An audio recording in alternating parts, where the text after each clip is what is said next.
I am an associate professor of music theory at Hunter College here in New York City. Dr. Ewell gave the keynote speech at the annual Society for Music Theory conference. Our white racial... Notice how he uses the hoity-toity voice there when he says it? Even he knows, even his subconscious knows, this is all a bunch of bullshit. Nobody gives a fuck about this. Do you see who Professor Ewell is commenting on in the picture? Oh no. Oh no, who is it?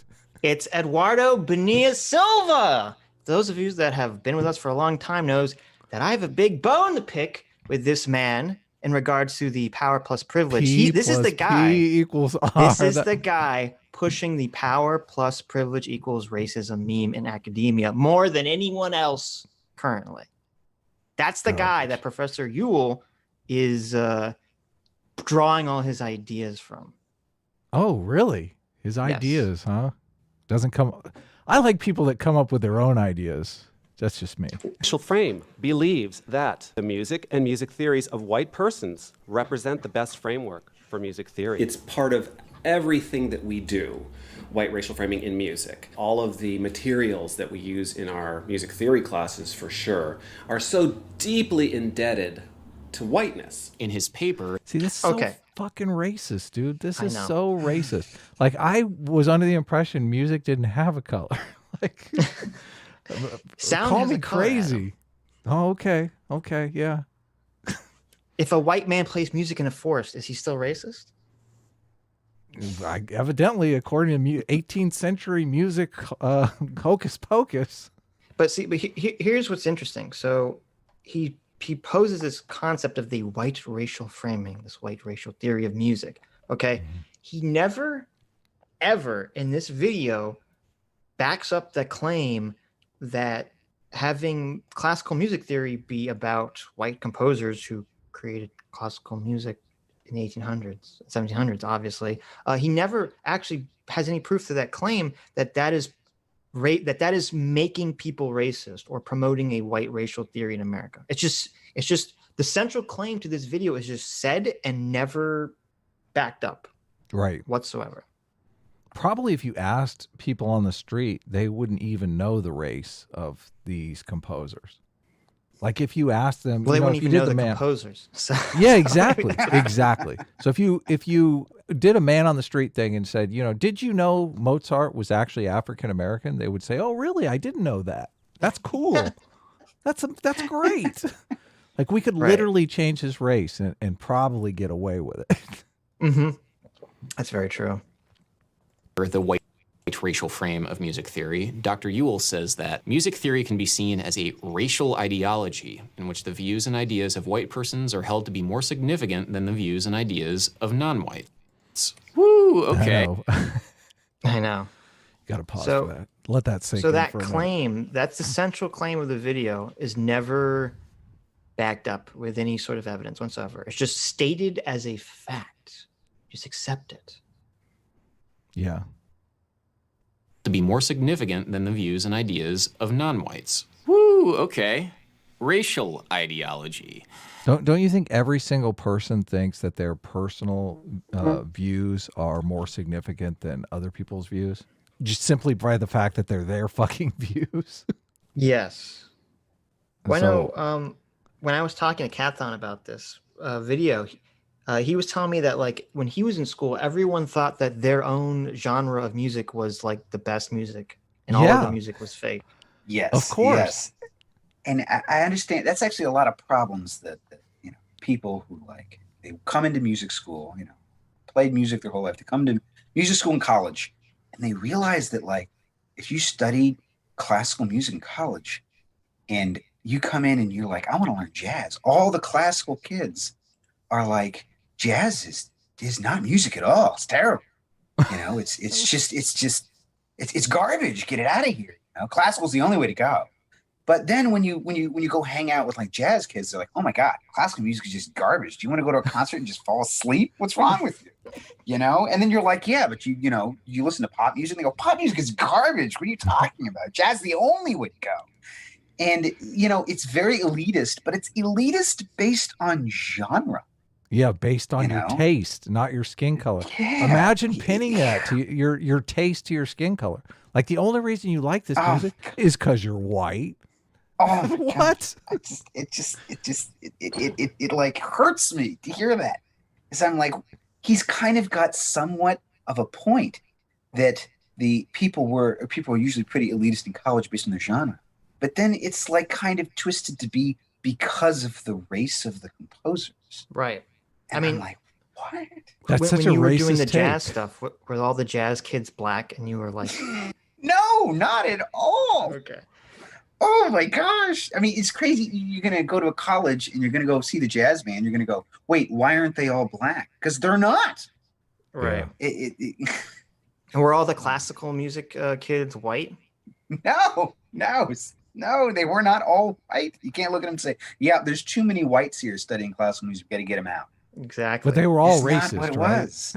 Yeah. Of course, yes, that should be instilled in them subconsciously. Oh, my God. Ubiquitous for $10 says, I graduated from WSU with an undergraduate in music. Music theory, as he describes it, can be somewhat limited in application, but there's nothing stopping people from adding better methods to theory. Yes. Sure. Yeah. I think That's the one a I don't lot of- understand.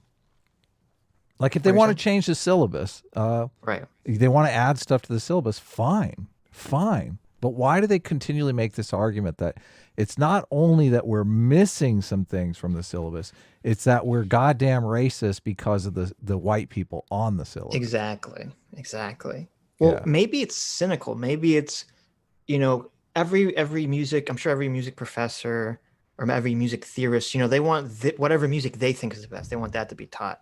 And, there's always going to be pushback because it's very hard to change entrenched dogma in any institution. Sure. So what better way than to promote change to what you want? And it's like, well, if you don't agree with me, it's because you're racist. That is the entire reason that they use this argument in everything. It's Yes. like, I don't like those types of comics because you're racist if you like those types of comics. I don't like that type of music because you're racist if you like. Yeah, it's an argument. It's a stupid thing. It's like it's a tactic. It's not remotely sincere.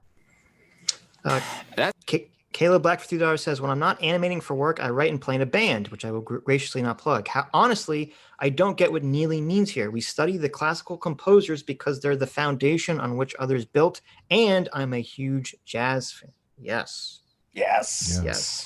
And Paradox for $1 says, this is very funny. Paradox for $1 says, the left argues white culture doesn't exist. Example, Destiny spends 30 minutes arguing with Eric Stryker that he has no claim on music theory. Yes, it's very funny. Destiny literally spent, I think, an hour maybe arguing with Eric Stryker, white nationalist, about music theory and about the fact that there's no magical white culture.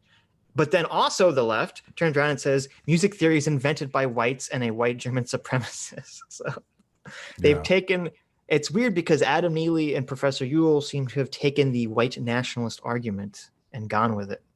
Yeah, great. He looks a little like a white nationalist. He does. How dare you? I'm waiting for him to come out to do a collab with, God, I forgot his name. With who, Adam? With who? Who are you going to label? Nick Fuentes. There you go. There you go. That sounds like some critical race theory jargon. And as we've learned recently, that is un-American. So I don't want to talk about a little jab, a little TDS there. He's like, I got to let you guys know I'm suffering from a little TDS. Yeah, so critical race theory is un-American. Totally by un-American. Definition. Because it's very funny because critical race theory not only argues that American society is fundamentally racist, but it also argues against liberalism and the concepts of liberalism. And even, it's very funny, I actually found an online critical race theory textbook that is often cited as like one of the genre-defining textbooks. And right in the introduction, right under the what is critical race theory, it says, unlike traditional civil rights, which embraces incrementalism and step-by-step progress, so they don't like traditional civil rights, critical race theory questions the very foundations of the liberal order, including equality theory, legal reasoning, Enlightenment rationalism, and neutral principles of constitutional law. So, seems pretty un-American, if you ask me. I don't know. Neutral principles. No, we need to go back to a monarchy, Sitch. We need a king to deliberate and hand the law down from God. Oh my God, it's so sad. I know, it's terrible.